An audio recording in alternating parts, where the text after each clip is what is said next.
The month of May is truly upon us. 4 consecutive weekends of back-to-back Indycar, culminating in the greatest spectacle in racing, and my sleep schedule wanting to brain me with a shotgun. The series heads to the Indianapolis Motor Speedway for round 5 then, but rather than the Brickyard's famous oval, we'd be hurtling around the track's infield section, a favourite for many of the drivers, including legend of the sport Scott Dixon, who loves this place so much he tried to get in even when we were racing around the oval in 2017. This place could throw up a surprise then, for instance 2023, when Devlin DeFrancesco was good, and with Paw Patrol back on the grid for 2025, we were set up for a good one, hopefully with a caution this time round. Here's your weekly reminder to like and subscribe if you end up enjoying the content, and with that, let's get into the comedy review. It's the Sonsio Grand Prix at Indianapolis.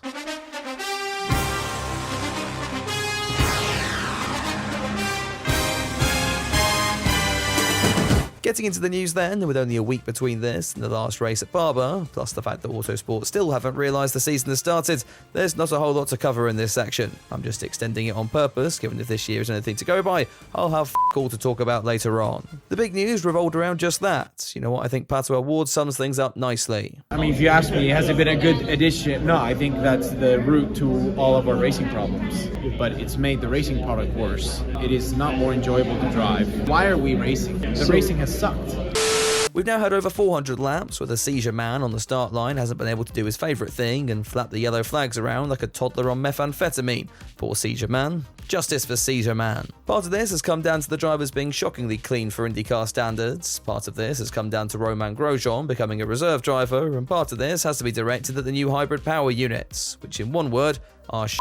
Heavy, less agile, less appealing, all words I've been called in the past, but really not great news if you're a racing series that's actually known for decent racing.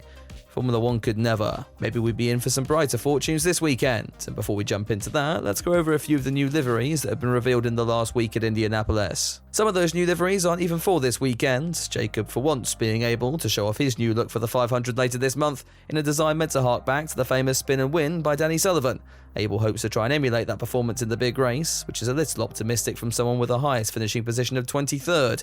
Anyway, Abel's other new livery for this weekend was just a slight adaptation of his regular look, now with heavy sponsorship from Me Come Auctions. There was another tribute livery on show by Marcus Ericsson, this time in honour of the true GOAT, Stingray Rob, and also as it turned out, giving me several heart attacks over the weekend whenever a flash of green decided to face the wrong way. Finally, McLaren updated Seagull and Lundgaard's machines with flashes of yellow, completely forgetting about Pato Award, a bit like half the fan base this season.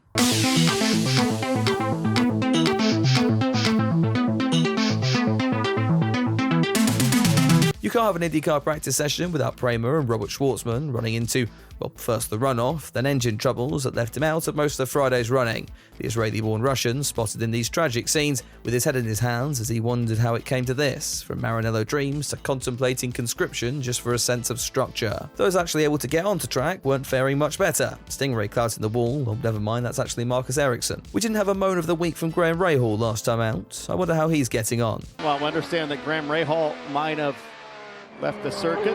Well, that's not great. Oh, never mind, he's just gone off. A similar sentiment was being held by Dale Coyne, Jacob not being able to point the right way, while Barber star of the week, Rinus VeeKay, opted to have his break time in the middle of the straight for some reason. Callum Ilott would make it to the end of the straight before he thought he'd try extending it for a little bit longer in a nightmare lap, which also ended in him pulling into one of the Carpenter pit boxes instead of his own.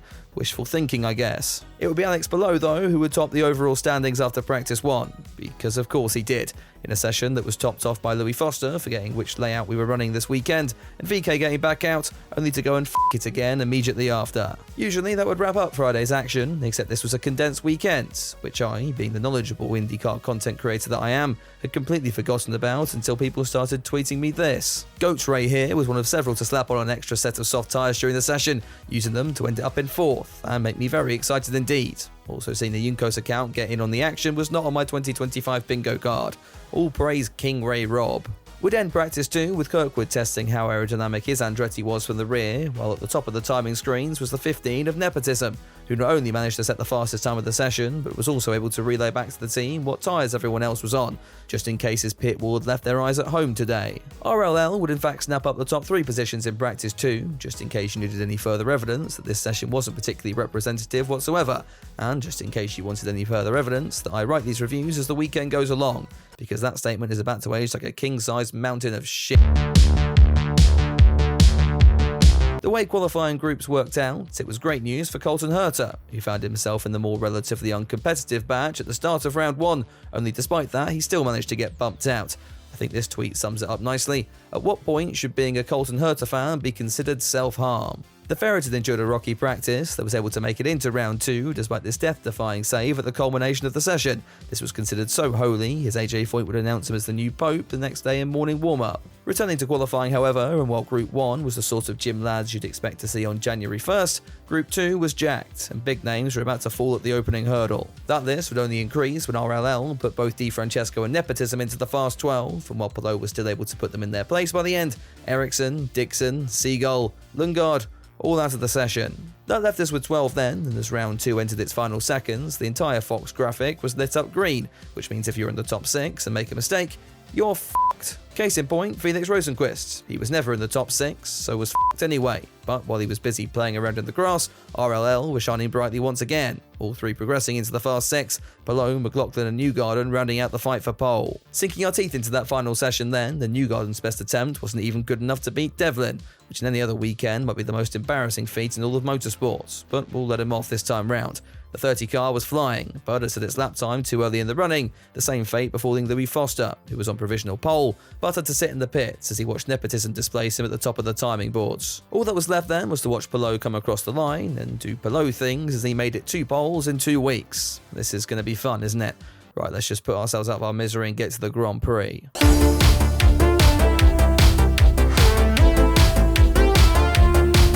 We'd start the day with trouble for Newgarden on the formation lap. The 2 car without a functioning radio, which as per Indycar rules means f*** your P6 grid slot because reasons. With an extra lap behind the pace car, which doesn't count as a caution, I just checked, we went to green and Graham Rahal was straight on the attack, scything around the outside of Palou into turn 1. As usual in 2025, the opening few corners were clean as you'd like, until Callum Ilott thought it would be funny to punt around daily and make me think this was Stingray again. Thankfully our boy is safe for now. Same couldn't be said for Colton Herta, whose unconventional flap adjustment caught his team by surprise. Even they weren't expecting a bottle this early. Colton was now a lap down, but if you forget about that, you can pretend he's fighting with the leaders. Can't wait to see this guy in F1 next year. We were once again looking at a pretty stable race. Not great for the comedy review, so big ups to our friend of the show David Malukas for taking one for the team and giving me something to talk about. Oh, not Stingray though. Oh, never mind, I've confused him with Ericsson again, that's okay. Back at the front, the RLL cars were continuing to impress, although for one of them, things were about to go a little bit awry. You've heard, I'm sure, of the tyre whisperers in this sport. Well, rookie Louis Foster is a bit more of a tyre Genghis Khan. He just loves to f*** them. With him higher up than usual, this display was out bare for everyone to see. Things were going much better for teammate Di Francesco though. He was now catching up to the back of Palou, the Spaniard opting to pit earlier, given Devlin's history with overtake, shall we say. The undercut gave Alex a bit more of an advantage, but it still wasn't enough to surpass Nepotism when he came into the pits a few laps later. Really impressive race from the American, far more impressive than whatever this was by Felix Rosenqvist. Rahal's day would begin to become unstuck though when he encountered the slow-moving Jacob Abel. Actually, hang on, let me redo that bit. Rahal's day would begin to become unstuck though when he encountered Jacob Abel, the 14 car needing to get ahead of the Dale Coyne, though rather than making a move just opted to shout over the radio, which didn't do much as it happened. As me-cum auctions became ingrained in the RLL driver's mind, Palou was getting ever closer, and on lap 41 both would come in for their next stops line astern, and both would leave their stops line astern, but most importantly, with good old Nepotism on the softer, faster tyre. That's also the more suicidal tyre though, and on the subject of being suicidal, Colton Herta fancied getting into the mix, passing Palou to take second and then getting ahead of Rahal to take first, if he still wasn't a lap down. Herta's dirty air would kill Graham's Firestones even faster, meaning Palou didn't even have to wait until the next set of pit stops to make his way ahead and into the race lead. The Spaniard would then shoot off into the distance, with the knowledge that he still had a set of sticker tyres to round this one out. Meanwhile, Rahal's day got even worse when his team propped him up on a pedestal for a little too long at his final stop, leaving him fighting to even remain in the top 5 for the remainder of this one. Power and O'Ward now assumed the podium positions, as we all wondered if anything could be done to stop the might of Alex Palou. But then, something incredible happened. David Malukas is off, and it stops. James, You Will, it's not. it could be a caution. No, It must be a caution. not in It 2025. has to be a caution. No, surely not. Flagman Aaron Likens holding the yellow flag, waiting for word from race control. It's The out! caution is It's out. not a caution! Seizure Man is back, the yellows were out, and the field was bunched back together. Also, David, if you'd like to send me an invoice for making the end of this one vaguely interesting, my business email is down below. With 14 laps to go then, Palou would lead the field back to green, no Ward right on his tail, for all of 2 corners before the Ganassi was back with a comfortable lead. Oh well, David, at least you tried. After 85 tours of the infield section then, the 10 car would come across the line to make it yet another win in 2025. 4th in the first 5, and I've already run out of ways to say the championship is over already. This weekend did leave us with many questions though. Can anyone stop Ganassi? Are RLL contenders now? Where the f*** did Devin DiFrancesco go halfway through this one? You see, there are still some reasons to watch IndyCar in 2025. Jokes aside, this race was probably one of the better ones so far, with strategy normal people could actually follow, making it all the more interesting. And next up is the 500, which will be a bumper video in 2 weeks' time, so be sure to get subscribed for that one. We've got plenty of content coming out before that though, some of which is already up for our members and patrons in early access. They're getting more exclusive content too this week, so if you want to hear more from me while also supporting the channel, all relevant links are down in the description below. Thanks again for bearing with the IndyCar season. We'll come good next time in the 500, I'm sure of it. In the meantime, have a good one.